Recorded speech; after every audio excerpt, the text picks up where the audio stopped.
सतनाम श्री वाहेगुरु साहेब जियो। तुधनो सेवे तुझ क्या देवे, मांगे लेवे रह नहीं। तू दाता जिया सबना का, जिया अंदर जियो तुही। वाहिगुरु जी का खालसा, वाहिगुरु जी की फतेह। गरीबनवाज सतगुरु जुगो जुग अटल, चवर छत्र तखत दे मालक, जहरा जहूर अते हाजरा हजूर। साहिब श्री गुरु ग्रंथ साहिब जी की पावन पवित्र हजूरी विच सुभाईमान परम सत्कार जो गुरु रूप खालसा साध संगत जीओ। वाहिगुरु जी की बख्शिश सदका रात्रि दे दीवान च गुरु की गोद विच बैठण दा सुभाग प्राप्त होया है। गुरबाणी दा मनोहर कीर्तन गुरु के कीर्तनीय पासों सरवण किया है। गुरु नानक साहिब जी के ये इतिहासक बचन जो गुरु ग्रंथ साहिब जी विच अंकित ने। जो बाबर हिंदुस्तान ते चढ़ के आया, जो मुगलों का पहला सम्राट सी, एमनाबाद की कतलेआम हुई। उस कतलेआम नूं देख के गुरु नानक साहिब जी ने जो बचन उच्चारण किए गुरु ग्रंथ साहिब जी विच अंकित ने। बड़े इतिहासक दस्तावेज ने जो गुरु ग्रंथ साहिब जी अंकित ने। खुरासान खसमाना किया हिंदुस्तान डराया, आपे दोष न देई करते जमकर मुगल चढ़ाया। करता तू सबना का सोई, जे सकता सकते को मारे तां मन रोशन होई। ईरान ते अफगानिस्तान दे नाल लगदा इलाका नूं खुरासान कहंदे ने। उस इलाके नूं जित के उत्थों दी जिम्मेवारी किसी होर नूं दे के हिंदुस्तान ते चढ़ के आया सी बाबर। हिंदुस्तान दे लोग डर गए। इवें कह लो कि हिंदुस्तान के लोगों के डरन का कारण यह सी कि इत्थों के राजनीतिक लोग या जो राज भाग संभालते सन वो भी गैर जिम्मेवार हो गए। राज भाग का अर्थ मौजा मानना नहीं आ, एक बहुत बड़ी जिम्मेवारी होंदी है। कोई भी किसी रुतबे ते बैठा है उसकी उन्नी वड्डी जिम्मेवारी बन जाती है। जदों हिंदुस्तान के राज प्रबंध वाले गैर जिम्मेवार हो गए, मुल्क के प्रति उन्होंने जिम्मेवारी की है, लोगों के प्रति उन्होंने जिम्मेवारी की है। राजे केवल हुक्म चलाउण लई नहीं हुंदे। राजियां दा गौरमेंटां दा काम हुंदा है कि प्रजा की भलाई लई काम करने। लोगों नूं सुख किवें मिलदा है, समाज किवें वधिया बन सकदा है, मुल्क विच सुख शांति किवें पसर सकदी है। जदों राजे डिकटेटर बन जाण, जदों राजे ऐसो इशरत पै जाण, उदों मुल्क दे अंदर गरीबी होंदी है, गिरावट होंदी है, लोगों दे विच आपसी खाना जंगी शुरू हो जाती है। और राजनीतिक लोग तो गैर जिम्मेवार सन ही, धार्मिक लोग भी ਜਿਹੜੇ पखंड ते उतरे सन। केवल धर्म की दुनिया च पखंड के ਨਾਂ ते लोगों को लुटिया जा रहा सी, गुमराह किया जा रहा सी। ये दो लोग राजनीतिक ते धार्मिक लोग जिहड़े ने, इन्हां दे सिर ते मुल्क चलदा हुंदा है। पर जदों दोवें गैर जिम्मेवार हो गए, हुण जदों कोई बंदा गैर जिम्मेवार हो जाए, अपने काम के प्रति जिम्मेवार ना रहे, उन्होंने सज़ा तो मिलनी होंदी है। उदाहरण के तौर पर कोई ड्राइवर है, वो जिम्मेवारी ने ड्राइवरी नहीं कर रहा, फिर दुर्घटना होएगी, एक्सीडेंट होएगा, आप भी मरेगा, कईयां नूं मारेगा। हर रुतबे की यह हालात ने। जो बंदा जिम्मेवार नहीं रहिंदा, फिर दुर्घटनावां होंदियां ने, मुल्क के अंदर बड़ियां बड़ियां वायलेंस होंदियां ने। गुरु साहब ने गल की, आपे दोष न देई करता जमकर मुगल चढ़ाया। परमात्मा आप कभी किसी को डांग मारन लिए नहीं आता। परमात्मा ने सज़ा देने का तरीका बड़ा वधिया बनाया। तुसी जिंदगी च गलत खाओगे तो उसकी सज़ा कि रोग पैदा हो जाएगा। परमात्मा ने थोड़ा बनाया रोग तुहाडे शरीर चों ही निकल आएगा। तुसी जिंदगी च गलत करोगे, उसकी सज़ा तुहानूं किसी न किसी रूप च मिलेगी। जदों अपने मुल्क के लोग गैर जिम्मेवार हो गए, फिर आपे दोष न देई करता जमकर मुगल चढ़ाया। परमात्मा ने मुगलों नूं जम बना के भेज दिता ते उन्होंने आके इत्थों के लोगों नूं सज़ा दी। पर गुरु साहब जी गल कहते, करता तू सबना का सोई, जे सकता सकते को मारे तां मन रोशन होई। परमात्मा तुसी तो सारियां दे सांझे हो।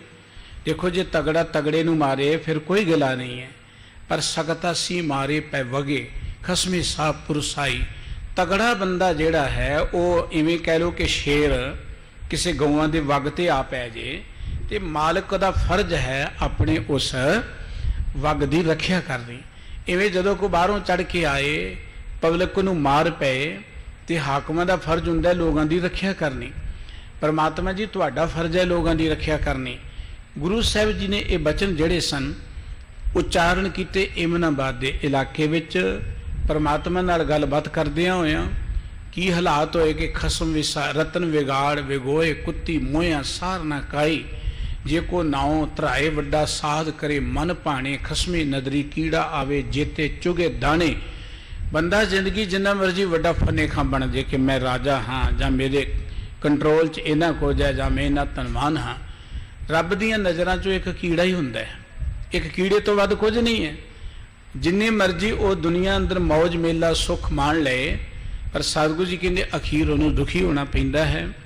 ਗੁਰੂ ਨਾਨਕ ਸਾਹਿਬ ਜੀ ਦੇ ਇਹ ਬਚਨ ਜੋ ਗੁਰਬਾਣੀ ਅੰਦਰ ਅੰਕਿਤ ਨੇ, ਏਮਨਾਬਾਦ ਦੇ ਹਮਲੇ ਦਾ, ਬਾਬਰ ਦੇ ਹਮਲੇ ਦਾ ਜ਼ਿਕਰ ਸਤਿਗੁਰੂ ਜੀ ਨੇ ਕੀਤਾ। 3 ਸ਼ਬਦ ਬਾਬਰ ਬਾਣੀ ਦੇ ਗੁਰੂ ਗ੍ਰੰਥ ਸਾਹਿਬ ਜੀ ਵਿੱਚ ਅੰਕਿਤ ਨੇ, ਜਿੱਥੇ ਇੱਕ ਬਚਨ ਜੈਸੀ ਮੈਂ ਆਵੇ ਖਸਮ ਕੀ ਬਾਣੀ, ਤੈਸਰਾ ਕਰੀ ਗਿਆਨ ਮੇਲਾ ਲੋ।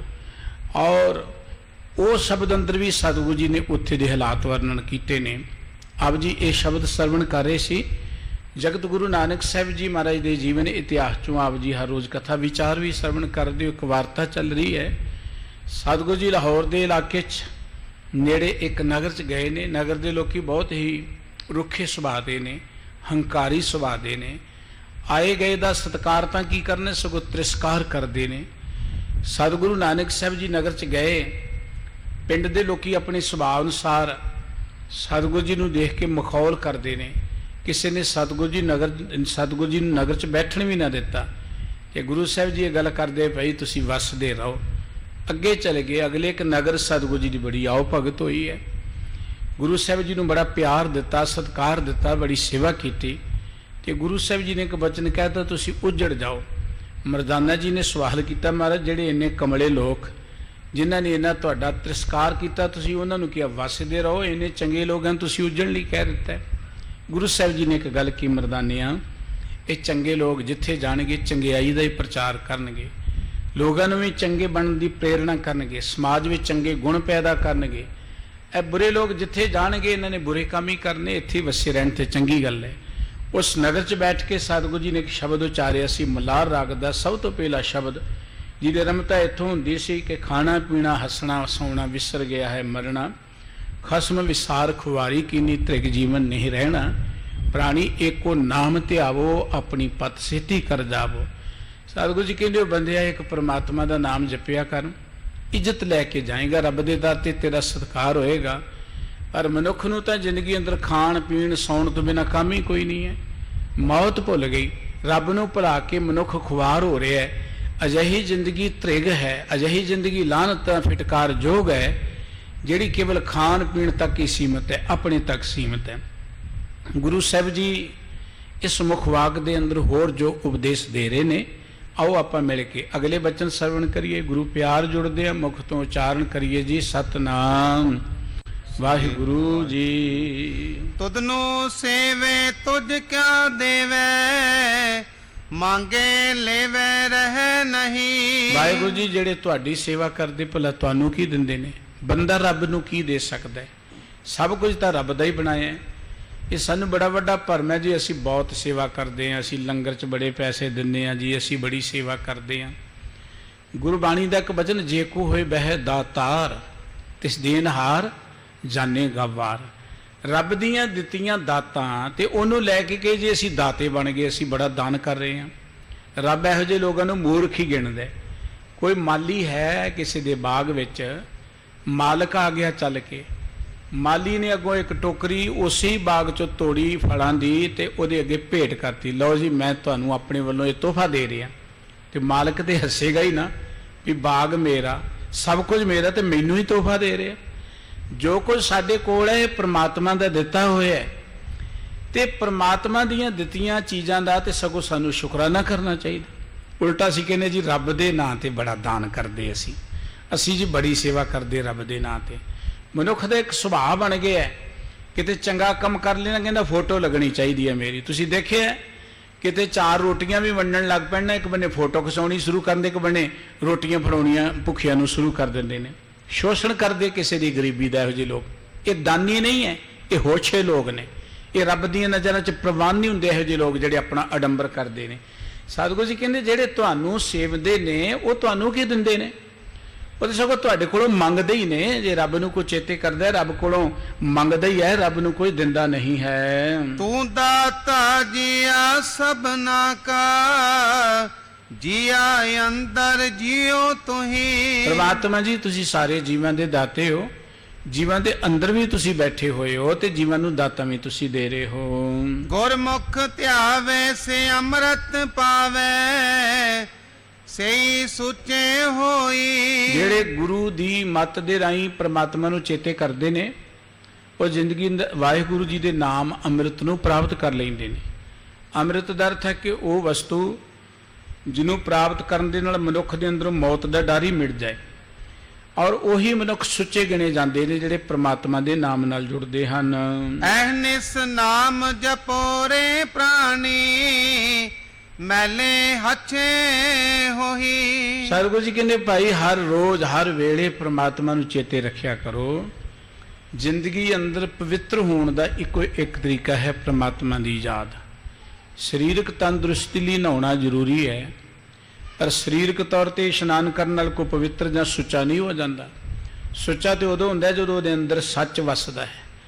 ਅੰਦਰੋਂ ਬੰਦਾ ਝੂਠ ਨਾ ਭਰਿਆ ਹੋਏ, ਬਾਹਰੋਂ ਕਹੇ ਜੀ ਮੈਂ ਫਲਾਣੇ ਥਾਂ ਇਸ਼ਨਾਨ ਕੀਤਾ ਜਾਂ ਹੱਥ ਧੋਤੇ ਨੇ, ਉਹ ਪਵਿੱਤਰ ਨਹੀਂ ਹੈ। ਗੁਰਬਾਣੀ ਕਹਿੰਦੀ ਸੁੱਚੇ ਨਾ ਆਖੀ ਹੈ ਬਹਿਨ ਜੇ ਪਿੰਡਾ ਧੋਏ, ਸੁੱਚੇ ਸਹੀ ਨਾਨਕਾ ਜਿਨ ਮਨ ਵਸਿਆ ਸੋਏ। ਸਤਿਗੁਰੂ ਜੀ ਕਹਿੰਦੇ ਕਿ ਜਿਹੜੇ ਕੇਵਲ ਵਾਹਿਗੁਰੂ ਜੀ ਦੇ ਨਾਮ ਨਾਲ ਜੁੜਦੇ ਉਹੀ ਸੁੱਚੇ ਗਿਣੇ ਜਾਂਦੇ ਹਨ। ਜਿਹੇ ਹੁਤ ਕਾਇਆ ਸੁਖ ਤਿਹਾ, ਤਿਹੋ ਜਿਹੀ ਦੇਹੀ। ਜਿਹੀ ਰੁੱਤ, ਜਿਹੋ ਜੀ ਜ਼ਿੰਦਗੀ 'ਚ ਰੁੱਤ ਹੈ ਸਰੀਰ ਨੂੰ ਉਹੋ ਜਿਹਾ ਸੁੱਖ ਮਿਲਦਾ। ਜ਼ਿੰਦਗੀ 'ਚ 2 ਹੀ ਰੁੱਤਾਂ ਨੇ, ਵੈਸੇ ਤੇ 6 ਰੁੱਤਾਂ ਨੇ ਆਪਾਂ ਦੇਖਦੇ ਹਾਂ, ਗਰਮੀ ਹੈ, ਸਰਦੀ ਹੈ, ਵਰਖਾ ਦੀ ਰੁੱਤ ਹੈ, ਲੇਕਿਨ ਇੱਥੇ ਜਿਸ ਰੁੱਤ ਦਾ ਜ਼ਿਕਰ, ਇੱਕ ਰੁੱਤ ਹੈ ਪ੍ਰਮਾਤਮਾ ਦੇ ਪਿਆਰ 'ਚ ਜੁੜ ਕੇ ਜਿਉਣਾ, ਇੱਕ ਰੁੱਤ ਹੈ ਰੱਬ ਨਾਲੋਂ ਬੇਮੁਖ ਹੋ ਕੇ ਹੰਕਾਰ 'ਚ ਜਿਉਣਾ। ਸਤਿਗੁਰੂ ਜੀ ਕਹਿੰਦੇ ਜਿਹੋ ਜੇ ਰੁੱਤ 'ਚ ਵਿਚਰੋਗੇ, ਰੱਬ ਨਾਲੋਂ ਟੁੱਟ ਕੇ ਵਿਚਰੋਗੇ, ਉਹੋ ਜਿਹੀ ਤੁਹਾਨੂੰ ਸੁੱਖ ਦੁੱਖ ਮਿਲੇਗਾ। ਰੱਬ ਦੇ ਪਿਆਰ ਵਿੱਚ ਜੁੜੋਗੇ ਉਹੋ ਜਿਹੀ ਤੁਹਾਡੇ ਤੇ ਪ੍ਰਭਾਵ ਪਏਗਾ। ਇਸ ਕਰਕੇ ਜਿਹੋ ਜਿਹੀ ਰੁੱਤ ਵਿੱਚ ਬੰਦਾ ਵਿਚਰਦਾ, ਸੁਭਾਅ 'ਚ ਵਿਚਰਦਾ, ਉਹੋ ਜਿਹੇ ਸਰੀਰ ਨੂੰ ਸੁੱਖ ਮਿਲਦਾ ਹੈ। ਨਾਨਕ ਰੁੱਤ ਸੁਹਾਵੇ ਸਾਈ, ਬਿਨ ਨਾਵੇ ਰੁੱਤ ਕਹੀ। ਸਤਿਗੁਰੂ ਜੀ ਕਹਿੰਦੇ ਰੁੱਤ ਤੇ ਉਹੀ ਸੁਹਾਵੀ ਹੈ ਜਿਹਦੇ 'ਚ ਆਪਾਂ ਪ੍ਰਮਾਤਮਾ ਦੇ ਪਿਆਰ ਨਾਲ ਜੁੜਦੇ ਹਾਂ। ਗੁਰੂ ਸਾਹਿਬ ਜੀ ਦਾ ਬਚਨ ਸੋਈ ਦਿਨ ਸੋ ਸੁਹਾਵੜਾ, ਜਿਤ ਪ੍ਰਭ ਆਵੇ ਚਿਤ, ਜਿਤ ਦਿਨ ਵਿਸਰੇ ਪਾਰ ਬ੍ਰਹਮ, ਫਿੱਟ ਭਲੇਰੀ ਰੁੱਤ। ਜਦੋਂ ਪ੍ਰਮਾਤਮਾ ਭੁੱਲ ਜਾਏ ਉਹ ਭਲੀ ਰੁੱਤ ਵੀ ਸਾਡੇ ਲਈ ਫਿਟਕਾਰਯੋਗ ਹੈ। ਸੋ ਸਤਿਗੁਰੂ ਸਾਹਿਬ ਜੀ ਮਹਾਰਾਜ ਜੀ ਕਹਿਣ ਲੱਗੇ ਨੇ ਰੁੱਤ ਉਹ ਚੰਗੀ ਜਦੋਂ ਅਸੀਂ ਪ੍ਰਮਾਤਮਾ ਦੇ ਪਿਆਰ ਜੁੜਦੇ ਹਾਂ। ਸਮਾਂ, ਟਾਈਮ, ਸਥਾਨ ਉਹ ਚੰਗਾ ਹੈ ਜਦੋਂ ਅਸੀਂ ਵਾਹਿਗੁਰੂ ਜੀ ਦੇ ਪਿਆਰ ਜੁੜਦੇ ਹਾਂ। ਵਾਹਿਗੁਰੂ ਜੀ ਦੇ ਪਿਆਰ ਤੋਂ ਬਿਨਾਂ ਸੁੱਖ ਕਿਤੇ ਨਹੀਂ ਹੈ। ਗੁਰੂ ਸਾਹਿਬ ਜੀ ਨੇ ਇਹ ਉਪਦੇਸ਼ ਉਸ ਪਿੰਡ ਦੇ ਲੋਕਾਂ ਨੂੰ ਦਿੱਤਾ। ਇੱਥੋਂ ਅੱਗੇ ਚੱਲ ਪਏ ਸਤਿਗੁਰੂ ਸੱਚੇ ਪਾਤਸ਼ਾਹ ਜੀ। ਆਸ ਉਪਦੇਸ਼ ਦੀਨ ਤਿਨ ਤਾਹੀ, ਕਰੀ ਬਤੀਤ ਰਹਿਨ ਜਗ ਸਾਈ। ਜਗਤ ਦੇ ਮਾਲਕ ਗੁਰੂ ਸਾਹਿਬ ਜੀ ਨੇ ਇਹ ਉਪਦੇਸ਼ ਉਹਨਾਂ ਨੂੰ ਦਿੱਤਾ। ਇੱਕ ਰਾਤ ਉੱਥੇ ਬਤੀਤ ਕੀਤੀ। ਆਸ ਉਪਦੇਸ਼ ਦੀਨ ਤਿਨ ਤਾਹੀ, ਕਰੀ ਬਤੀਤ ਰਹਿਨ ਜਗ ਸਾਈ। ਸਤਿਗੁਰੂ ਜੀ ਨੇ ਇੱਕ ਰਾਤ ਇੱਥੇ ਬਤੀਤ ਕੀਤੀ ਹੈ। ਦੰਪਤ ਕੇ ਉਰ ਦੇ ਕਰ ਸ਼ਾਂਤਾ, ਗਮਨ ਕੀਨ ਮਾਰਗ ਸੁਖ ਦਾਤਾ। ਉੱਥੋਂ ਦੇ ਲੋਕਾਂ ਨੂੰ ਉਪਦੇਸ਼ ਦੇ ਕੇ ਸੁੱਖਾਂ ਦੇ ਦਾਤੇ ਸਤਿਗੁਰੂ ਜੀ ਨੇ ਅੱਗੇ ਚਾਲੇ ਪਾ ਦਿੱਤੇ। ਇੱਕ ਪੁਰ ਆਵਾ ਬਹੁਰ ਅਗਾਰੀ, ਜਾਏ ਪਹੁੰਚੇ ਤਾਹੇ ਮੰਝਾਰੀ। ਚਲਦਿਆਂ ਇੱਕ ਨਗਰ ਆਇਆ ਹੈ ਰਸਤੇ ਵਿੱਚ। ਗੁਰੂ ਸਾਹਿਬ ਜੀ ਉਸ ਨਗਰ ਵਿੱਚ ਜਾ ਪਹੁੰਚੇ ਹਨ।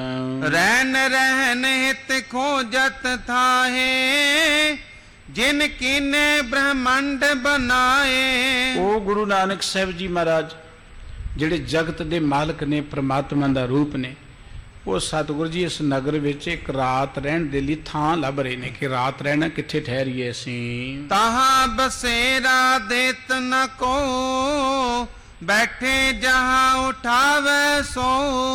ਕਿਤੇ ਰਹਿਣ ਲਈ ਥਾਂ ਨਾ ਮਿਲੀ। ਜਿੱਥੇ ਵੀ ਸਤਿਗੁਰੂ ਜੀ ਕੋਈ ਚੰਗੀ ਜਗ੍ਹਾ ਦੇਖ ਕੇ ਬੈਠਣ ਦਾ ਯਤਨ ਕਰਦੇ ਕਿ ਇੱਥੇ ਰਾਤ ਕੱਟ ਲਵਾਂਗੇ, ਉੱਥੋਂ ਹੀ ਸਤਿਗੁਰੂ ਜੀ ਨੂੰ ਪਿੰਡ ਦੇ ਲੋਕੀ ਉਠਾ ਦਿੰਦੇ ਹਨ। ਮੰਦ ਮਤੀ ਪਿਕ ਨਰ ਤਹਿ ਥਾਏ, ਪੁਰਤੇ ਵਹਿਰ ਪ੍ਰਭੂ ਪੁਨ ਆਏ। ਸਤਿਗੁਰੂ ਜੀ ਨੇ ਦੇਖਿਆ ਕਿ ਇੱਥੋਂ ਦੇ ਲੋਕ ਮੰਦੀ ਮਤ ਵਾਲੇ ਨੇ, ਚੰਗੇ ਲੋਕ ਨਹੀਂ ਹੈ। ਆਏ ਗਏ ਦੇ ਨਾਲ ਕਿਵੇਂ ਵਿਹਾਰ ਕਰਨੇ ਇਹਨਾਂ ਨੂੰ ਪਤਾ ਨਹੀਂ ਹੈ। ਇਸ ਕਰਕੇ ਸਤਿਗੁਰੂ ਜੀ ਪਿੰਡ ਤੋਂ ਬਾਹਰ ਨਿਕਲ ਕੇ ਦੂਰ ਚਲੇ ਗਏ। ਪੁੱਤੋ ਕੁਸ਼ਟ ਯੁਤ ਏਕ ਫਕੀਰਾ, ਨਿਸਬਾਸਰ ਰੱਬੋ ਪਾਵਤ ਪੀਰਾ। ਕਵੀ ਜੀ ਕਹਿੰਦੇ ਅੱਗੇ ਇੱਕ ਝੁੱਗੀ ਸੀ, ਉੱਥੇ ਇੱਕ ਕੋੜੀ ਰਹਿੰਦਾ ਸੀ। ਫਕੀਰ ਨਾਂ ਲਿਖਿਆ ਹੈ। ਇਹ ਦੀਪਾਲਪੁਰ ਦਾ ਇਲਾਕਾ ਹੈ। ਗੁਰੂ ਸਾਹਿਬ ਜੀ ਜਦੋਂ ਗਏ ਪਾਕਿਸਤਾਨ 'ਚ ਹੈ। ਸੋ ਸਤਿਗੁਰੂ ਸਾਹਿਬ ਜੀ ਇਸ ਕੋੜੀ ਦੀ ਝੁੱਗੀ ਵੱਲ ਚਲੇ ਗਏ।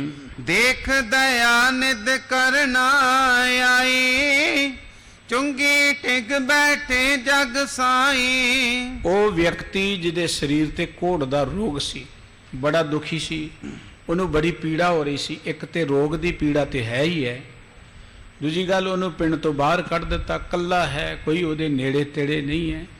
ਇਕੱਲਤਾ ਵੀ ਇੱਕ ਬਹੁਤ ਵੱਡਾ ਦੁੱਖ ਹੁੰਦਾ ਹੈ। ਇਹ ਤੇ ਰੋਗੀ ਹੈ, ਕੱਲਾ ਪਿਆ, ਇਹਨੇ ਤੇ ਦੁਖੀ ਹੋਣਾ ਹੀ ਹੈ।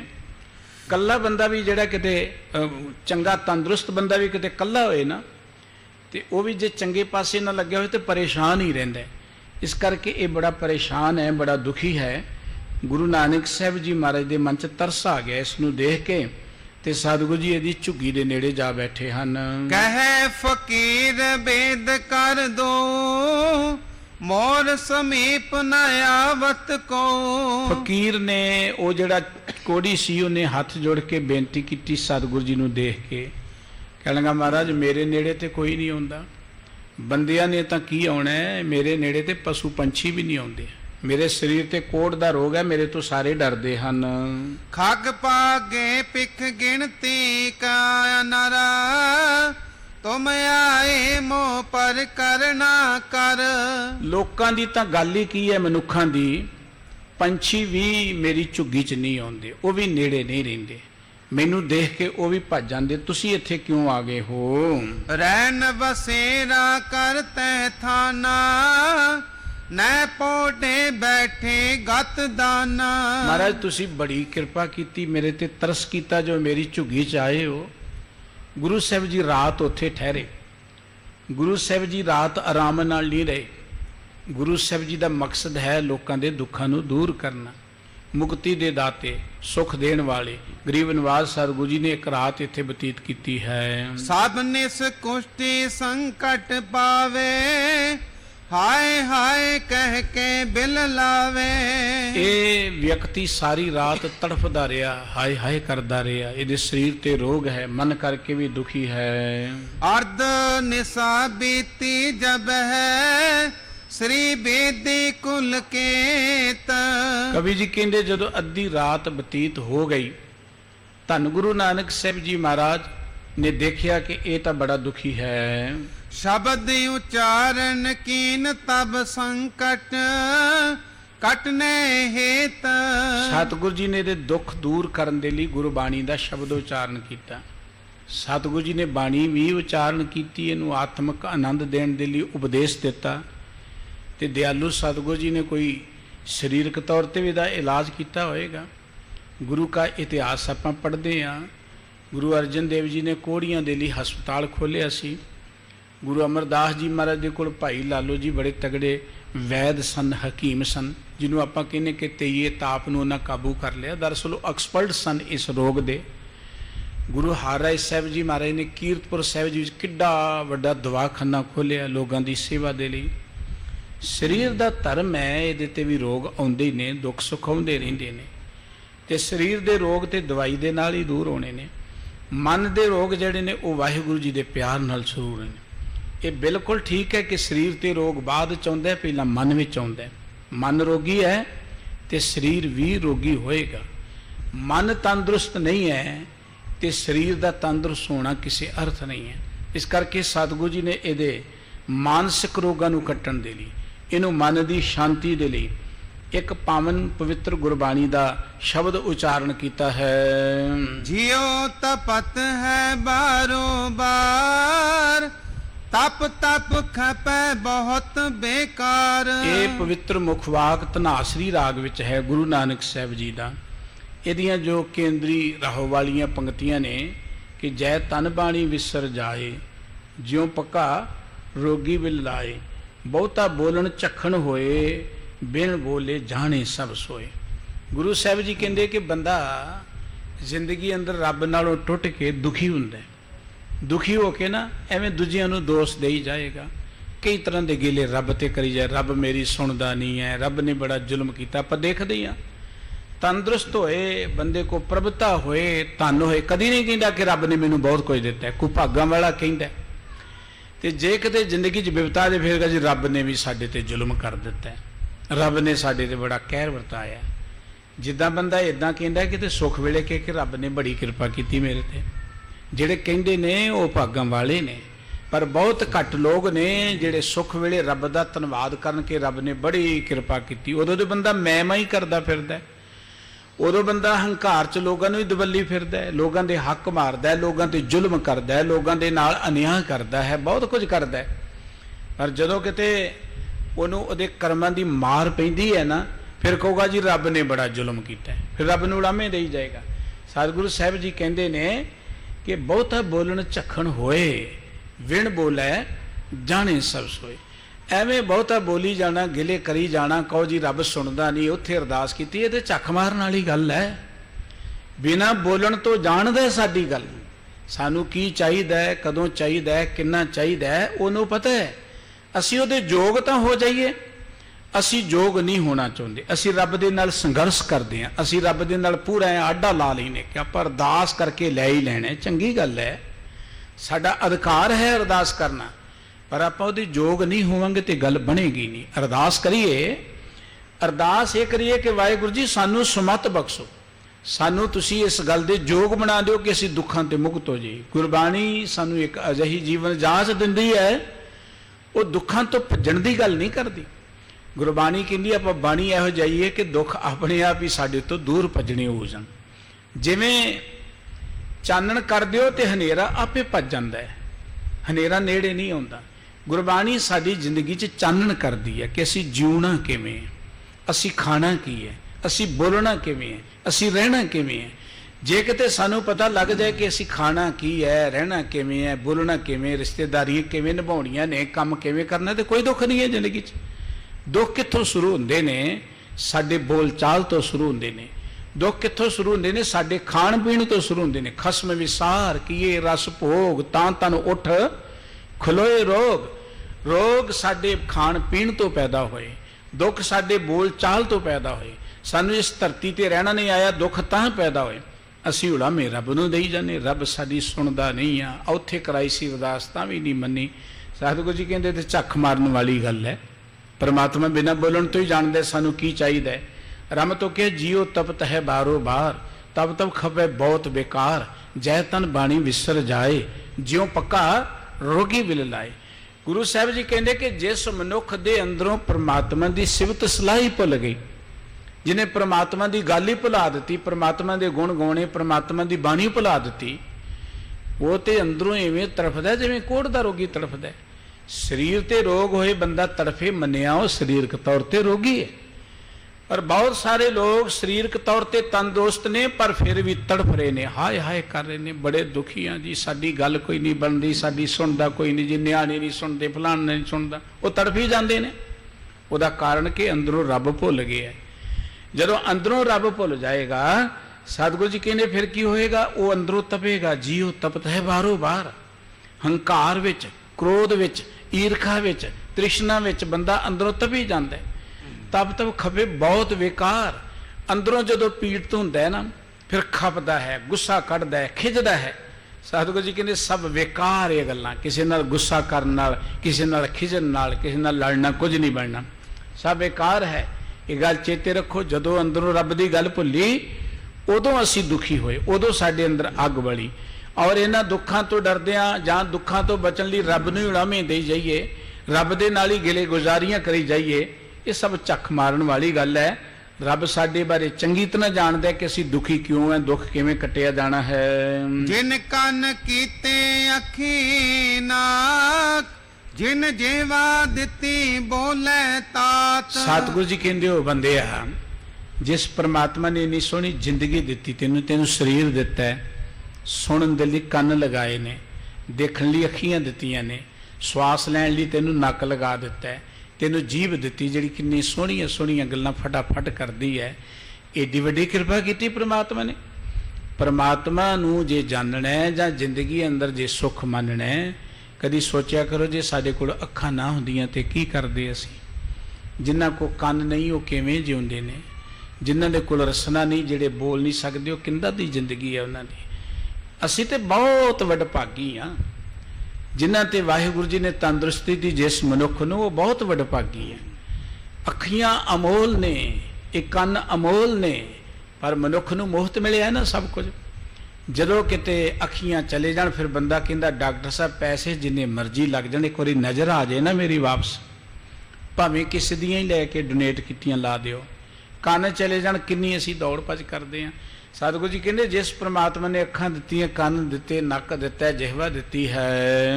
ਜਿਨ ਮਨ ਰਾਖਿਆ ਅਗਨੀ ਪਾਏ, ਵਾਜੇ ਪਵਨ ਆਖੈ ਸਭ ਜਾਏ। ਜਿਨੇ ਸਾਡੇ ਸਰੀਰ ਦੇ ਵਿੱਚ ਮਨ ਰਾਖਿਆ ਅਗਨੀ ਪਾਏ, ਸਾਡੇ ਅੰਦਰ ਮਨ ਨੂੰ ਟਿਕਾਇਆ ਹੈ। ਸਰੀਰ ਦੇ ਅੰਦਰ ਅੱਗ ਹੈ, ਅੱਗ ਦੇ ਅੰਦਰ ਮਨ ਟਿਕਿਆ ਹੋਇਆ ਹੈ।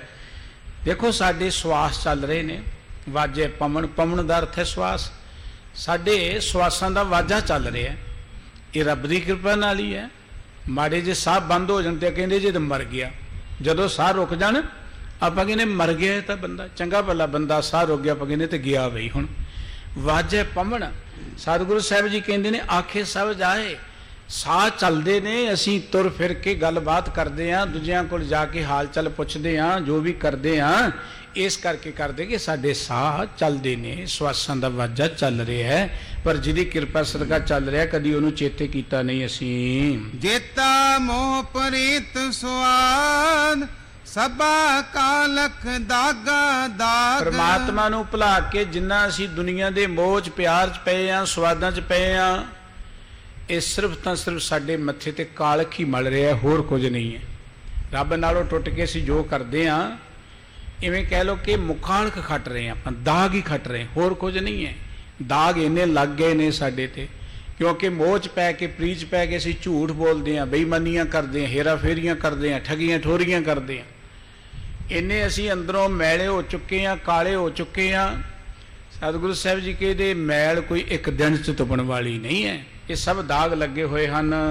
ਦਾਗ ਦੋਸ ਮੋਹਿ ਚਲਿਆ ਲਾਏ, ਡਰ ਗਏ ਬੈਸਣ ਨਾਹੀ ਜਾਏ। ਕੋਈ ਬੰਦਾ ਸਰੀਰਕ ਤੌਰ ਤੇ ਮਿੱਟੀ ਘੱਟੇ ਨਾਲ ਲਿਬੜਿਆ ਹੋਏ, ਉਹਦਾ ਚਿਹਰਾ ਮਿੱਟੀ ਨਾਲ ਲਿਬੜਿਆ ਹੋਏ, ਤੇ ਉਹਨੂੰ ਆਪਾਂ ਕਿਸੇ ਸਭਾ 'ਚ ਨਹੀਂ ਬੈਠਦੇ। ਆਪਾਂ ਕਹਿੰਦੇ ਪਹਿਲਾਂ ਮੂੰਹ ਹੱਥ ਧੋ ਕੇ ਆ, ਕੱਪੜੇ ਕੋਈ ਚੰਗੇ ਪਾ ਕੇ ਆ, ਪੈਰ ਧੋ ਕੇ ਆ। ਉਹਨੂੰ ਕਿਸੇ ਸਭਾ 'ਚ ਕਿਸੇ ਥਾਂ ਤੇ ਅਸੀਂ ਬੈਠਣ ਨਹੀਂ ਦਿੰਦੇ। ਕਿਤੇ ਚਾਰ ਬੰਦੇ ਬੈਠਣ ਦਾ ਆਪਾਂ ਕਹਿੰਦੇ ਉੱਠ ਜਾ ਪਹਿਲਾਂ ਨਹਾ ਕੇ ਆ, ਕੱਪੜੇ ਬਦਲ ਕੇ ਆ, ਤੇਰੇ ਇੰਨੀ ਕਾਲਖ ਲੱਗੀ ਹੋਈ ਹੈ, ਮਿੱਟੀ ਲੱਗੀ ਹੋਈ ਹੈ। ਹੁਣ ਜਿਹੜਾ ਬੰਦਾ ਭਰਿਆ ਹੀ ਕਾਲਖ ਦੇ ਨਾਲ ਹੈ, ਅੰਦਰ ਕਾਲਖ ਭਰੀ ਪਈ ਹੈ, ਉਹਨੂੰ ਰੱਬ ਦੇ ਦਰ ਤੇ ਥਾਂ ਕਿਵੇਂ ਮਿਲ ਜਾਏਗੀ। ਦਾਗ ਦੋਸ ਮੁ ਚੱਲਿਆ ਲਾਏ, ਦਰਗੇ ਬੈਸਣ ਨਾਹੀ ਜਾਏ।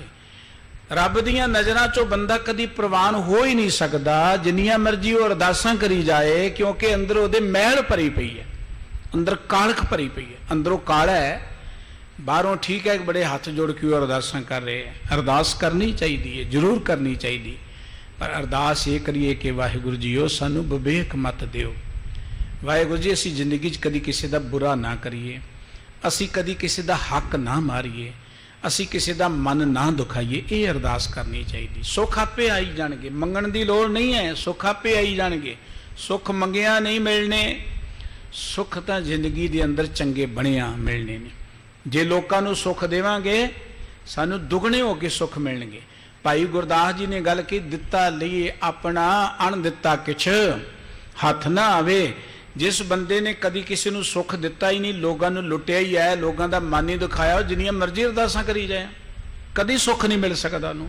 ਭਾਵੇਂ ਉਹ ਪੁੱਠਾ ਲੜ ਕੇ ਤਪ ਕਰੀ ਜਾਏ, ਜੋ ਮਰਜ਼ੀ ਕਰੀ ਜਾਏ, ਧਰਮ ਗ੍ਰੰਥ ਪੜ੍ਹੀ ਜਾਏ, ਕਦੀ ਸੁੱਖ ਨਹੀਂ ਮਿਲ ਸਕਦਾ। ਜੋ ਕੁਝ ਤੁਸੀਂ ਦੁਨੀਆ ਨੂੰ ਦਵੋਗੇ ਉਹੀ ਕੁਝ ਤੁਹਾਨੂੰ ਵਾਪਸ ਮਿਲਣਾ ਹੈ। ਦੁਨੀਆ ਨੂੰ ਸੁੱਖ ਦਿਓਗੇ ਤੁਹਾਨੂੰ ਸੁੱਖ ਮਿਲੇਗਾ। ਗੁਰਬਾਣੀ ਦੇ ਬੜੇ ਸਪਸ਼ਟ ਬਚਨ, ਪਰ ਕਾ ਬੁਰਾ ਨ ਰਾਖੋ ਚੀਤ, ਤੁਮਕੋ ਦੁੱਖ ਨਹੀਂ ਭਾਈ ਮੀਤ। ਕਿਸੇ ਦਾ ਬੁਰਾ ਨਾ ਸੋਚੋ, ਤੁਹਾਡਾ ਬੁਰਾ ਹੋਏਗਾ ਹੀ ਨਹੀਂ। ਕਿਸੇ ਦਾ ਤੁਸੀਂ ਮਾੜਾ ਨਾ ਕਰੋ, ਤੁਹਾਡਾ ਮਾੜਾ ਹੋਏਗਾ ਹੀ ਨਹੀਂ। ਬਸ ਗੱਲ ਇੱਥੋਂ ਸ਼ੁਰੂ ਹੋਣੀ ਕਿ ਆਪਾਂ ਭਲਾ ਕਰਨਾ ਸ਼ੁਰੂ ਕਰ ਦਈਏ। ਉੱਠਦਿਆਂ ਸਾਰ ਇੱਕ ਮਨ 'ਚ ਖਿਆਲ ਕਰ ਲਈਏ ਕਿ ਅੱਬ ਆਪਾਂ ਕੋਈ ਚੰਗਾ ਕੰਮ ਕਰਨਾ, ਕਿਸੇ ਦੀ ਮਦਦ ਕਰਨੀ, ਕਿਸੇ ਦੁਖੀ ਦੀ ਮਦਦ ਕਰਨੀ ਹੈ। ਕਰਕੇ ਦੇਖੋ ਆਪਣੇ ਆਪ ਹੀ ਸੁੱਖ ਵਰਤਣਾ ਸ਼ੁਰੂ ਹੋ ਜਾਏਗਾ। ਸੁੱਖ ਮੰਗਣ ਦੀ ਲੋੜ ਨਹੀਂ ਪੈਣੀ। ਜਿਹੜੇ ਜ਼ਿੰਦਗੀ ਦੇ ਅੰਦਰ ਰੱਬ ਦੇ ਦੱਸੇ ਮਾਰਗ ਤੇ ਚੱਲਦੇ ਨੇ ਉਹਨਾਂ ਨੂੰ ਰੱਬ ਕੋਲ ਤਰਨੇ ਨਹੀਂ ਲੈਣੇ ਪੈਂਦੇ, ਉਹਨਾਂ ਨੂੰ ਮੰਗਣਾ ਨਹੀਂ ਪੈਂਦਾ ਰੱਬ ਕੋਲੋਂ ਕੁਝ। ਰੱਬ ਨੇ ਤੇ ਉਹਨਾਂ ਦੇ ਲਈ ਭੰਡਾਰ ਹੀ ਭਰੇ ਪਏ ਨੇ, ਹਰ ਮਨੁੱਖ ਲਈ ਭਰੇ ਪਏ ਨੇ। ਇਸ ਕਰਕੇ ਸਤਿਗੁਰੂ ਸਾਹਿਬ ਜੀ ਕਹਿੰਦੇ ਜਿਹੜਾ ਪਹਿਲਾਂ ਹੀ ਕਾਲਖ ਨਾਲ ਭਰਿਆ ਪਿਆ ਉਹਨੂੰ ਰੱਬ ਦੇ ਦਰ ਤੇ ਕੋਈ ਥਾਂ ਨਹੀਂ ਹੈ। ਕਰਮ ਮਿਲੈ ਆਖਣ ਤੇਰਾ ਨਾਉ, ਜਿਤ ਲਗ ਤਰਨਾ ਹੋਰ ਨਹੀਂ ਥਾਉ। ਵਾਹਿਗੁਰੂ ਜੀ ਜਿਨ੍ਹਾਂ ਤੇ ਬਖਸ਼ਿਸ਼ ਹੁੰਦੀ ਉਹ ਵਾਹਿਗੁਰੂ ਜੀ ਦੇ ਨਾਮ ਨਾਲ ਜੁੜਦੇ, ਭਾਗਾਂ ਵਾਲੇ। ਨਾਮ ਤੋਂ ਬਿਨਾਂ ਬੰਦਾ ਤਰ ਨਹੀਂ ਸਕਦਾ। ਤਰਨ ਦਾ ਅਰਥ ਕੀ ਹੈ? ਜਿਵੇਂ ਦਰਿਆ ਦੇ ਵਿੱਚ ਭਾਰੀ ਚੀਜ਼ ਡੁੱਬਦੀ ਹੈ, ਹੌਲੀ ਤਰ ਜਾਂਦੀ, ਜਾਂ ਬੇੜੀ ਤੇ ਬੈਠ ਕੇ ਆਪਾਂ ਤਰ ਜਾਂਦੇ ਹਾਂ। ਬਿਲਕੁਲ ਇਦਾਂ ਜੇ ਸਾਡੀ ਸੁਰਤ ਦੇ ਅੰਦਰ ਹੰਕਾਰ ਹੋਏਗਾ, ਕ੍ਰੋਧ ਹੋਏਗਾ, ਚਿੰਤਾਵਾਂ ਹੋਣਗੀਆਂ, ਅਸੀਂ ਤੇ ਡੁੱਬਦੇ ਚਲੇ ਜਾਵਾਂਗੇ ਦੁੱਖਾਂ ਦੇ ਅੰਦਰ, ਦਿਨ ਰਾਤ ਦੁੱਖਾਂ ਦੇ ਅੰਦਰ ਗੋਤੇ ਖਾਵਾਂਗੇ। ਇਹਦੇ ਤੋਂ ਤਰਨ ਦਾ ਤਰੀਕਾ ਹੈ ਕਿ ਨਾਮ ਨਾਲ ਜੁੜ ਜਾਈਏ। ਨਾਮ ਦਾ ਅਰਥ ਹੈ ਵਾਹਿਗੁਰੂ ਜੀ ਨੂੰ ਚੇਤੇ ਕਰਕੇ ਇਮਾਨਦਾਰ ਬਣ ਜਾਈਏ, ਸੱਚ ਦੇ ਮਾਰਗ ਤੇ ਚੱਲੀਏ, ਪਰਉਪਕਾਰ ਦੇ ਮਾਰਗ ਤੇ ਚੱਲੀਏ। ਇਹਦੇ ਤੋਂ ਬਿਨਾਂ ਆਪਾਂ ਦੁੱਖਾਂ ਦੀ ਭੌਜਲ ਤੋਂ ਬਾਹਰ ਨਹੀਂ ਨਿਕਲ ਸਕਦੇ। ਨਾਮ ਤੋਂ ਬਿਨਾਂ ਅਸੀਂ ਦੁੱਖਾਂ ਤੋਂ ਬਾਹਰ ਨਹੀਂ ਨਿਕਲ ਸਕਦੇ। ਜੇ ਕੋ ਡੂਬੈ ਫਿਰ ਹੋਵੇ ਸਾਰ, ਨਾਨਕ ਸਾਚਾ ਸਰਬ ਦਾਤਾਰ। ਧੰਨ ਗੁਰੂ ਨਾਨਕ ਸਾਹਿਬ ਜੀ ਕਹਿੰਦੇ, ਭਾਈ ਦੇਖੋ ਅਸੀਂ ਬੜੇ ਔਗਣ ਕਰਦੇ ਹਾਂ, ਅਸੀਂ ਜ਼ਿੰਦਗੀ ਅੰਦਰ ਬੁਰਾਈਆਂ ਕਰਦੇ ਹਾਂ, ਅਸੀਂ ਇਹਨਾਂ ਔਗਣਾਂ ਕਰਕੇ ਡੁੱਬਦੇ ਚਲੇ ਜਾਂਦੇ ਹਾਂ। ਡੁੱਬਣ ਦਾ ਅਰਥ ਹੈ ਅਸੀਂ ਦੁੱਖਾਂ ਵਿੱਚ ਖਚਤ ਹੁੰਦੇ ਜਾਂਦੇ ਹਾਂ, ਬੁਰਾਈਆਂ 'ਚ, ਵਿਕਾਰਾਂ 'ਚ ਖਚਤ ਹੁੰਦੇ ਜਾਂਦੇ ਹਾਂ। ਜੇ ਕੋ ਡੁੱਬੈ ਫਿਰ ਹੋਵੇ ਸਾਰ। ਦੇਖੋ ਪ੍ਰਮਾਤਮਾ ਫਿਰ ਵੀ ਸਾਡੀ ਸੰਭਾਲ ਕਰਦਾ ਹੈ, ਰੋਟੀ ਦੇ ਰਿਹਾ ਨਾ, ਸਾਡਾ ਧਿਆਨ ਰੱਖ ਰਿਹਾ ਨਾ। ਪ੍ਰਮਾਤਮਾ ਨੇ ਇਹ ਤਾਂ ਨਹੀਂ ਕਿਹਾ ਬੰਦਾ ਝੂਠ ਬੋਲਦਾ ਨੇ, ਕਿਸੇ ਦਾ ਹੱਕ ਮਾਰੇ ਉਹਨੂੰ ਰੋਟੀ ਨਹੀਂ ਦੇਣੀ, ਰੋਟੀ ਤਾਂ ਦੇ ਰਿਹਾ ਨਾ। ਜੇ ਕੋ ਡੁੱਬੈ ਫਿਰ ਹੋਵੇ ਸਾਰ। ਬੰਦਾ ਜਿੰਨਾ ਮਰਜ਼ੀ ਦੁੱਖਾਂ 'ਚ ਡੁੱਬ ਜਾਏ, ਔਗਣਾਂ 'ਚ ਡੁੱਬ ਜਾਏ, ਬੁਰਾਈਆਂ 'ਚ, ਪ੍ਰਮਾਤਮਾ ਫਿਰ ਵੀ ਉਹਦੀ ਸੰਭਾਲ ਕਰਦਾ, ਕਿਉਂਕਿ ਨਾਨਕ ਸਾਚਾ ਸਰਬ ਦਾਤਾਰ। ਇਹ ਨਾਨਕ ਜੀ ਉਹ ਪ੍ਰਮਾਤਮਾ ਸਾਰਿਆਂ ਦਾ ਦਾਤਾ ਹੈ, ਚੰਗਿਆਂ ਦਾ ਵੀ ਹੈ, ਮਾੜਿਆਂ ਦਾ ਵੀ ਹੈ, ਛੰਤਾਂ ਦਾ ਵੀ ਹੈ, ਚੋਰਾਂ ਦਾ ਵੀ ਹੈ, ਉਹ ਗਰੀਬਾਂ ਦਾ ਵੀ ਹੈ, ਅਮੀਰਾਂ ਦਾ ਵੀ ਹੈ, ਉਹ ਬੁਰਿਆਂ ਦਾ ਵੀ ਹੈ, ਉਹ ਭਲਿਆਂ ਦਾ ਵੀ ਹੈ। ਉਹ ਸਾਰਿਆਂ ਦਾ ਦਾਤਾ ਹੈ। ਇਸ ਕਰਕੇ ਪ੍ਰਮਾਤਮਾ ਸਾਰਿਆਂ ਦੀ ਸੰਭਾਲ ਕਰਦਾ ਹੈ। ਸ੍ਰੀ ਗੁਰ ਸਰਬ ਸ਼ਬਦ ਮੁਖ ਪਨਾ, ਤੋਸਨ ਕਰ ਕੁਸ਼ਤੀ ਨੈ ਸੁਨਾ। ਸਤਿਗੁਰੂ ਜੀ ਨੇ ਸ਼ਬਦ ਉਚਾਰਿਆ, ਉਹ ਕੋੜੀ ਬੰਦੇ ਨੇ ਬੜੇ ਧਿਆਨ ਨਾਲ ਸੁਣਿਆ ਹੈ। ਭਈ ਦੇਹ ਤਤਕਾਲ ਅਰੋਗੰ, ਬਿਨਸ ਗਏ ਮਨ ਕੇ ਸਭ ਸੋਗੰ। ਸਤਿਗੁਰੂ ਜੀ ਦੀ ਬਖਸ਼ਿਸ਼ ਹੋਈ, ਗੁਰਬਾਣੀ ਉਹਦੀ ਸੁਰਤ ਚ ਵਸੀ ਨਾ, ਮਨ ਕਰਕੇ ਬੜਾ ਐਨ ਠੰਡਾ ਠਾਰ ਹੋ ਗਿਆ। ਜਦੋਂ ਮਨ ਕਰਕੇ ਉਹ ਆਨੰਦ ਚ ਚਲ ਗਿਆ, ਉਹਦੇ ਸਰੀਰ ਤੇ ਵੀ ਆਨੰਦ ਵਰਤ ਗਿਆ, ਗੁਰੂ ਸਾਹਿਬ ਦੀ ਬਖਸ਼ਿਸ਼ ਹੋ ਗਈ। ਨਿਰਮਲ ਭਾਈ ਮਨੀਖਾ ਤਬਹੀ, ਮਨ ਮਲੀਨਤਾ ਨਾਸੀ ਸਭ ਹੀ। ਉਹਦੇ ਮਨ ਦੀ ਮੈਲ ਮਿਟ ਗਈ, ਮਨ ਨਿਰਮਲ ਹੋ ਗਿਆ। ਗੁਰੂ ਕੇ ਬਚਨ ਸੁਣ ਕੇ, ਸਤਿਗੁਰੂ ਜੀ ਦੇ ਦੀਦਾਰ ਕਰਕੇ ਗੁਰੂ ਦੀ ਬਖਸ਼ਿਸ਼ ਦਾ ਪਾਤਰ ਬਣ ਗਿਆ। ਭਾਈ ਭੋਰ ਪਹਲ ਪਗ ਲੀਨੀ, ਹਿਰਦੈ ਜਾਗੀ ਭਗਤ ਨਵੀਨੀ। ਦਿਨ ਚੜਿਆ, ਸਤਿਗੁਰੂ ਜੀ ਦੀ ਚਰਨ ਪੌਲ ਉਹਨੇ ਪ੍ਰਾਪਤ ਕਰ ਲਈ, ਤੇ ਗੁਰੂ ਸਾਹਿਬ ਜੀ ਦੀ ਬਖਸ਼ਿਸ਼ ਸਦਕਾ ਉਹ ਵਿਅਕਤੀ ਜਿਹੜਾ ਕੋੜੀ ਸੀ, ਮਨ ਕਰਕੇ ਵੀ ਕੋੜੀ ਸੀ ਤੇ ਤਨ ਕਰਕੇ ਵੀ ਕੋੜੀ ਸੀ, ਉਹ ਮਨ ਕਰਕੇ ਪ੍ਰਮਾਤਮਾ ਦੀ ਭਾਉ ਭਗਤੀ ਵਿੱਚ ਜੁੜ ਗਿਆ। ਪ੍ਰਗਟੀ ਨਗਰ ਬਿਖੈ ਸੁਧ ਸੋ, ਵਿਖਨ ਦਰਸ ਆਏ ਸਭ ਕੋ। ਇਹ ਗੱਲ ਪਿੰਡ 'ਚ ਪਸਰ ਗਈ। ਉਹ ਜਿਹੜਾ ਕੋੜੀ ਬਾਹਰ ਰਹਿੰਦਾ ਸੀ ਉਹ ਤੇ ਠੀਕ ਹੋ ਗਿਆ, ਉਹ ਤੇ ਬੜਾ ਰੱਬ ਰੱਬ ਕਰ ਰਿਹਾ। ਉਹਦੀ ਕੁੱਲੀ 'ਚ ਕੋਈ ਸੰਤ ਆਏ ਨੇ, ਇਹ ਗੱਲ ਦੀ ਚਰਚਾ ਸਾਰੇ ਨਗਰ 'ਚ ਪਹੁੰਚ ਗਈ ਤੇ ਸਾਰੇ ਲੋਕ ਗੁਰੂ ਕੇ ਦੀਦਾਰ ਕਰਨ ਲਈ ਆਏ। ਆਨੇ ਉਪਾਏ ਨ ਤਰੇ ਅਗਾਰੀ, ਸੰਤੋ ਬਖਸ਼ੋ ਭੁੱਲ ਹਮਾਰੀ। ਪਿੰਡ ਦੇ ਲੋਕੀ ਗੁਰੂ ਸਾਹਿਬ ਜੀ ਦੇ ਅੱਗੇ ਭੇਟਾਵਾਂ ਲਿਆ ਕੇ ਰੱਖਣ ਲੱਗੇ, ਅਰਦਾਸਾਂ ਕਰਦੇ, ਮਹਾਰਾਜ ਸਾਡੀਆਂ ਭੁੱਲਾਂ ਮਾਫ ਕਰ ਦਿਓ ਜੀ। ਸੇਵਕ ਕਰੀਏ ਸ਼ਰਨ ਤੁਮਾਰੀ, ਦਰਸ ਅਮੋਗਨ ਪਰਉਪਕਾਰੀ। ਸਾਨੂੰ ਆਪਣੇ ਸੇਵਕ ਬਣਾ ਲਿਓ, ਤੁਹਾਡੇ ਦਰਸ਼ਨ ਹੀ ਸੁੱਖਾਂ ਦੇ ਦਾਤੇ ਨੇ, ਪਰਉਪਕਾਰੀ ਸਤਿਗੁਰੂ ਜੀਓ। ਸੁਨ ਕਰ ਤਿਨ ਕੇ ਬਿਨੈ ਬਿਸਾਲਾ, ਸਭ ਕੋ ਪਾਹੁਲ ਦੇ ਤਤਕਾਲਾ। ਸਤਿਗੁਰੂ ਜੀ ਨੇ ਉਹਨਾਂ ਦੀ ਬੇਨਤੀ ਸੁਣੀ, ਨਿਰਮਾਣਤਾ ਦੇਖੀ ਤੇ ਗਰੀਬ ਨਿਵਾਜ ਸਤਿਗੁਰੂ ਜੀ ਨੇ ਸਾਰਿਆਂ ਨੂੰ ਉਪਦੇਸ਼ ਦਿੱਤਾ ਹੈ, ਚਰਨ ਪੌਲ ਦਿੱਤੀ ਹੈ। ਸਤ ਨਾਮ ਕੋ ਜਾਪ ਸੁਨਾਇਓ, ਕਰਨੋ ਨਿਤ ਸਤ ਸੰਗ ਬਤਾਇਓ। ਸਤਿਗੁਰੂ ਜੀ ਨੇ ਉਹਨਾਂ ਨੂੰ ਉਪਦੇਸ਼ ਦਿੱਤਾ ਵੀ ਰੋਜ਼ ਸਤ ਸੰਗਤ ਕਰਿਆ ਕਰੋ। ਗੁਰੂ ਸਾਹਿਬ ਜੀ ਜਿੱਥੇ ਵੀ ਜਾਂਦੇ ਸਨ ਲੋਕਾਂ ਨੂੰ ਕਹਿੰਦੇ ਭਾਈ ਦੋਏ ਵੇਲੇ ਸਤ ਸੰਗਤ ਵਿੱਚ ਆਇਆ ਕਰੋ, ਪਿੰਡ ਵਿੱਚ ਧਰਮਸਾਲ ਬਣਾਓ, ਪਰਮਾਤਮਾ ਦੇ ਪਿਆਰ 'ਚ ਜੁੜਿਆ ਕਰੋ। ਇਹ ਗੁਰਦੁਆਰੇ ਨੂੰ ਪਹਿਲਾਂ ਧਰਮਸਾਲ ਕਹਿੰਦੇ ਸਨ, ਛੇਵੇਂ ਸਤਿਗੁਰੂ ਜੀ ਤੋਂ ਬਾਅਦ ਇਹਨੂੰ ਗੁਰਦੁਆਰਾ ਕਹਿਣਾ ਸ਼ੁਰੂ ਕਰ ਦਿੱਤਾ। ਇਹ ਗੁਰਦੁਆਰੇ ਸਨ ਕਿ ਅਸੀਂ ਸਤ ਸੰਗਤ ਵਿੱਚ ਬੈਠ ਕੇ ਗਿਆਨ ਪ੍ਰਾਪਤ ਕਰੀਏ। ਗੁਰਦੁਆਰੇ ਇਸ ਲਈ ਨਹੀਂ ਸਨ ਕਿ ਆਏ ਮੱਥਾ ਟੇਕਿਆ ਗੇੜਾ ਦਿੱਤਾ ਤੇ ਚਲੇ ਗਏ, ਜੀ ਆਇਆਂ ਨੂੰ ਉਹ ਵੀ। ਇਹ ਗੁਰਦੁਆਰੇ ਸਾਡੇ ਸਕੂਲ ਨੇ, ਸਕੂਲ ਵਿੱਚ ਬੱਚਾ ਗੇੜਾ ਦੇ ਕੇ ਆਏ ਤੇ ਕੋਈ ਡਾਕਟਰ ਤਾਂ ਨਹੀਂ ਬਣ ਜਾਏਗਾ। ਆਪਾਂ ਕਹਿੰਦੇ ਤੂੰ ਬੈਠਦਾ ਹੀ ਨਹੀਂ, ਸੁਣਦਾ ਹੀ ਨਹੀਂ, ਕੋਈ ਪੜ੍ਹਿਆ ਹੀ ਨਹੀਂ ਤੇ ਤੂੰ ਕਿੱਦਾਂ ਪਾਸ ਹੋ ਜਾਏਗਾ। ਇਹੀ ਹਾਲਾਤ ਨੇ ਕਿ ਜੇ ਆਪਾਂ ਗੁਰੂ ਦੀ ਗੱਲ ਨਹੀਂ ਸੁਣਾਂਗੇ, ਕੋਈ ਗੁਰਬਾਣੀ ਵਿੱਚ ਸੁਰਤ ਜੋੜਨ ਦਾ ਯਤਨ ਹੀ ਨਹੀਂ ਕਰਾਂਗੇ, ਬੈਠਾਂਗੇ ਹੀ ਨਹੀਂ, ਤੇ ਸਾਡੇ ਤੇ ਰਹਿਮਤ ਕਿਵੇਂ ਹੋਏਗੀ। ਇਸ ਕਰਕੇ ਇਹ ਗੁਰਦੁਆਰੇ ਗਿਆਨ ਦਾ ਕੇਂਦਰ ਨੇ, ਇੱਥੇ ਆਪਾਂ ਕੁਝ ਜਾਣਨ ਲਈ ਆਉਣਾ, ਕੁਝ ਸਮਝਣ ਲਈ ਆਉਣਾ, ਤੇ ਸਮਝਾਂਗੇ ਤਾਂ ਜੇ ਆਪਾਂ ਗੁਰੂ ਕੋਲ ਕੁਝ ਘੜੀ ਬੈਠਾਂਗੇ। ਹੁਣ ਤੇ ਸਾਡੇ ਐਨ ਵਰਲਡ ਪੱਧਰ ਤੇ ਹਾਲਾਤ ਬਣ ਗਏ, ਗੁਰਦੁਆਰੇ ਬੜੇ ਬੜੇ ਸੋਹਣੇ ਬਣਾਏ ਨੇ, ਬੜੇ ਪੈਸੇ ਲਗਾ ਕੇ ਬਣਾਏ ਨੇ, ਲੇਕਿਨ ਗੁਰਦੁਆਰਿਆਂ ਦੇ ਅੰਦਰ ਚਾਰ ਸਰੀਰ ਲੱਭਣੇ ਬੜੇ ਔਖੇ ਨੇ ਕਿ ਜਿਹੜੇ ਬੈਠ ਕੇ ਗੁਰੂ ਦੀ ਗੱਲ ਕਰ ਸਕਣ ਜਾਂ ਸੁਣ ਸਕਣ। ਸੁਨਸਾਨ ਜੀ ਹੁੰਦੀ ਹੈ, ਖਾਸ ਕਰਕੇ ਜਦੋਂ ਆਸਾ ਦੀ ਵਾਰ ਦਾ ਕੀਰਤਨ ਹੁੰਦਾ ਹੈ, ਰਾਗੀ ਸਿੰਘ ਇਕੱਲੇ ਹੀ ਬੈਠੇ ਹੁੰਦੇ ਨੇ। ਆਸਾ ਦੀ ਵਾਰ ਉਹ ਕ੍ਰਾਂਤੀਕਾਰੀ ਬਾਣੀ ਹੈ ਜਿਹਨੇ ਤੁਹਾਨੂੰ ਇੱਕ ਸੁਤੰਤਰ ਸੋਚ ਦੇਣੀ ਹੈ, ਰਾਜਨੀਤਿਕ ਗੁਲਾਮੀ ਤੋਂ, ਮਾਨਸਿਕ ਤੇ ਧਾਰਮਿਕ ਅਖੌਤੀ ਧਾਰਮਿਕ ਕਰਮ ਕਾਂਡਾਂ ਦੀ ਗੁਲਾਮੀ ਤੋਂ ਜਿਹਨੇ ਤੁਹਾਨੂੰ ਸੁਤੰਤਰ ਕਰਨਾ ਹੈ, ਉਹ ਹੈ ਆਸਾ ਦੀ ਵਾਰ। ਆਸਾ ਦੀ ਵਾਰ ਨਾਲੋਂ ਅਸੀਂ ਟੁੱਟ ਗਏ ਜਾਂ ਸਾਨੂੰ ਤੋੜ ਦਿੱਤਾ ਗਿਆ। ਇਸ ਕਰਕੇ ਆਸਾ ਦੀ ਵਾਰ ਤਾਈਓ ਸਤਿਗੁਰੂ ਜੀ ਨੇ ਕਿਹਾ ਸੀ ਰੋਜ਼ ਹੋਣੀ ਚਾਹੀਏ ਨਿਤਨੇਮ ਦੇ ਨਾਲ। ਆਸਾ ਦੀ ਵਾਰ ਦਾ ਮਕਸਦ ਇਹ ਹੈ ਸਾਡੇ ਅੰਦਰ ਇੱਕ ਸਵੈਮਾਨ, ਸਾਡੇ ਅੰਦਰ ਇੱਕ ਸੁਤੰਤਰ ਸੋਚ ਪੈਦਾ ਕਰਨ ਦੀ ਗੱਲ ਸਤਿਗੁਰੂ ਜੀ ਨੇ ਕੀਤੀ ਸੀ। ਸੋ ਸਤਿਗੁਰੂ ਸਾਹਿਬ ਜੀ ਨੇ ਨਾ ਪਿੰਡ ਦੇ ਲੋਕਾਂ ਨੂੰ ਕਿਹਾ ਸਤ ਸੰਗਤ ਵਿੱਚ ਆਇਆ ਕਰੋ, ਪਰਮਾਤਮਾ ਦੇ ਪਿਆਰ ਵਿੱਚ ਜੁੜਿਆ ਕਰੋ। ਬੋਰੋ ਕੀਨੋ ਗਮਨ ਅਗਾਰੀ, ਤਿੰਨ ਚਰਨਨ ਪਰ ਕਬ ਬਲਹਾਰੀ। ਕਵੀ ਜੀ ਕਹਿੰਦੇ ਕਿ ਇੱਥੇ ਉਪਦੇਸ਼ ਦੇ ਕੇ ਪਿੰਡ ਦੇ ਲੋਕਾਂ ਨੂੰ ਪਰਮਾਤਮਾ ਦੇ ਪਿਆਰ ਜੁੜ ਕੇ ਸਤਿਗੁਰੂ ਜੀ ਅੱਗੇ ਚੱਲ ਪਏ। ਉਹ ਮਹਾਨ ਸਤਿਗੁਰੂ ਜੀ ਜਿਹੜੇ ਇਹਨੇ ਪਰਉਪਕਾਰ ਕਰੇ, ਉਹਨਾਂ ਤੋਂ ਮੈਂ ਕੁਰਬਾਨ ਜਾਂਦਾ ਹਾਂ, ਬਲਿਹਾਰ ਜਾਂਦਾ ਹਾਂ। ਕਹਿ ਬਾਲਾ ਸ੍ਰੀ ਅੰਗਦ ਸੁਣੀਐ, ਰੁਚਿਤ ਕਥਾ ਗੁਣ ਗਨ ਯੁਤ ਗੁਨੀਐ। ਸਤਿਗੁਰੂ ਜੀ ਜਿਵੇਂ ਅੱਗੇ ਚੱਲਦੇ ਨੇ, ਅਗਲਾ ਪ੍ਰਸੰਗ ਜਿਹੜਾ ਆਪ ਜੀ ਕੱਲ ਨੂੰ ਸ਼ਰਵਣ ਕਰੋਗੇ। ਅੱਜ ਦੀਆਂ ਇੰਨੀਆਂ ਬੇਨਤੀਆਂ ਪ੍ਰਵਾਨ ਕਰਨੀਆਂ ਜੀ। ਭੁੱਲ ਚੁੱਕ ਦੀ ਖਿਮਾ। ਸਤਿਗੁਰੂ ਜੀ ਮਿਹਰ ਕਰਨ, ਸਾਡਾ ਸਤ ਸੰਗਤ ਨਾਲ ਪਿਆਰ ਬਣੇ, ਗੁਰਬਾਣੀ ਨਾਲ ਪਿਆਰ ਬਣੇ। ਗੁਰਬਾਣੀ ਗੁਰ ਸੰਗਤ ਬਾਣੀ ਬਿਨਾ ਦੂਜੀ ਓਟ ਨਹੀਂ ਹੈ ਰਾਈ। ਇਹ ਗੁਰੂ ਨਾਨਕ ਸਾਹਿਬ ਜੀ ਦੇ ਬਚਨ ਕਿ ਸੰਗਤ ਤੇ ਬਾਣੀ ਤੋਂ ਬਿਨਾ ਸਾਡਾ ਹੋਰ ਕੋਈ ਓਟ ਆਸਰਾ ਨਹੀਂ ਹੈ। ਇਹ ਆਧਾਰ ਸਾਡਾ ਬਣ ਜਾਏ ਜੀ। ਭੁੱਲ ਚੁੱਕ ਦੀ ਖਿਮਾ। ਪਿਆਰ ਦੇ ਨਾਲ ਗੁਰਬਾਣੀ ਦਾ ਕੀਰਤਨ ਸਰਵਣ ਕਰੋ। ਵਾਹਿਗੁਰੂ ਜੀ ਕਾ ਖਾਲਸਾ, ਵਾਹਿਗੁਰੂ ਜੀ ਕੀ ਫਤਿਹ।